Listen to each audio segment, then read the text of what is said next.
Di kawasan Desa Ciapus, Kecamatan Ciomas, Kabupaten Bogor, terdapat sebuah nama jalan bernama Raden Jipangkara. Nama jalan Raden Jipangkara di kawasan ini merupakan jalan tembusan menuju ke wilayah Laladon.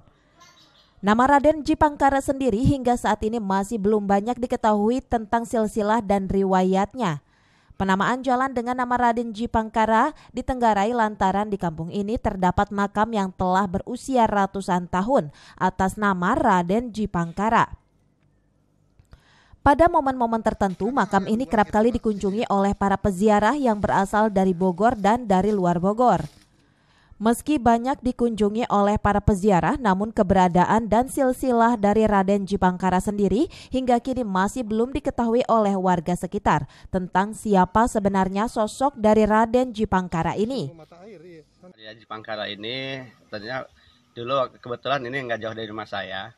Cuma emang karena saya sendiri nggak begitu paham untuk silsilah. Cuma yang saya ketahui bahwa ini makam ini sudah ada dari dulu. Dari cerita kakek nenek lah gitu ya. Ini udah ada waktu saya kecil juga. Mungkin waktu saya kecil ini belum dibangun seperti ini, masih berupa makam dikeliling batu aja gitu kan.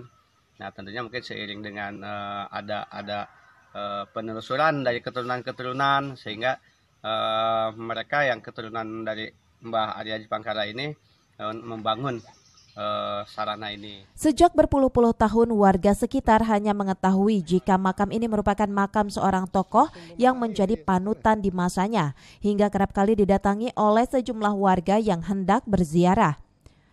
Emang kan suka ada orang yang waktu saya dulu gitu ya, waktu saya masih remaja ada yang sholat di sini. Mungkin kan karena di sini kan masih belum ada, ada sih, ada mungkin jauh. Nanti kan dibawakan mata air. Rencananya pemerintah Desa Ciapus akan merangkul sejumlah budayawan untuk melakukan penelusuran terhadap sosok Raden Jipangkara ini untuk kemudian dituliskan dalam sebuah buku sejarah tentang silsilah dari Raden Jipangkara. Dari Ciomas, Kabupaten Bogor, Mande Jajar melaporkan.